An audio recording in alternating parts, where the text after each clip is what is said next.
Vincent Malloy is 7 years old. He's always polite and does what he's told. For a boy his age, he's considerate and nice. But he wants to be just like Vincent Price.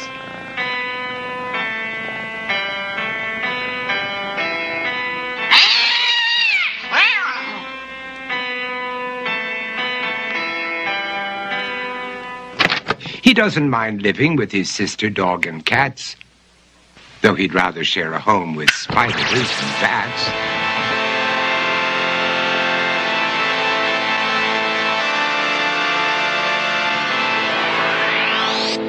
There he could reflect on the horrors he's invented and wander dark hallways alone and tormented.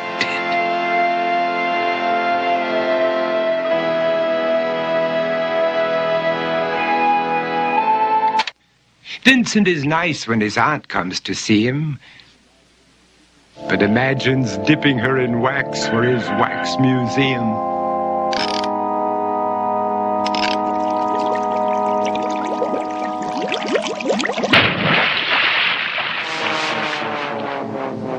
He likes to experiment on his dog, Abercrombie, in the hopes of creating a horrible zombie.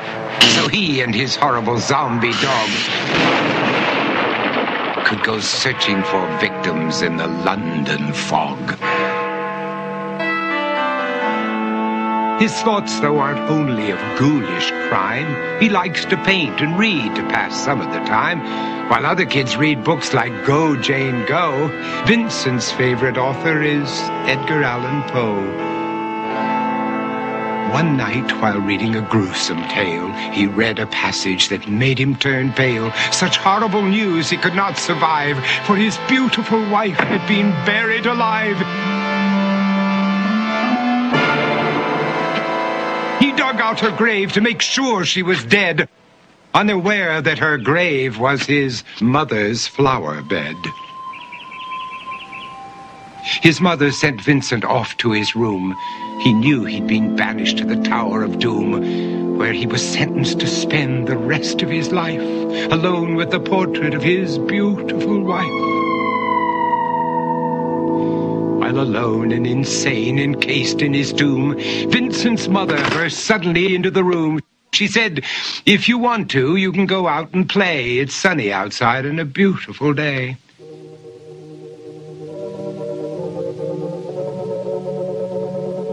Vincent tried to talk, but he just couldn't speak. The years of isolation had made him quite weak. So he took out some paper and scrawled with a pen, "I am possessed by this house and can never leave it again." His mother said, "You're not possessed and you're not almost dead. These games that you play are all in your head.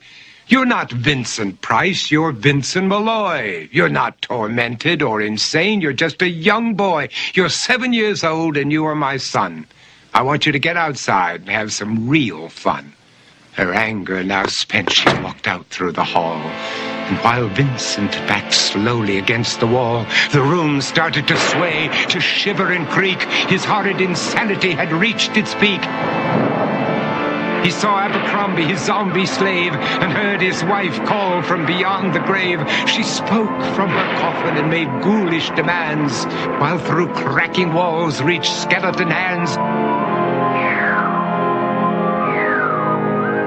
Every horror in his life that had crept through his dreams swept his mad laughter to terrified screams. To escape the madness, he reached for the door, but fell limp and lifeless down on the floor. His voice was soft and very slow as he quoted The Raven from Edgar Allan Poe. "And my soul from out that shadow that lies floating on the floor shall be lifted nevermore."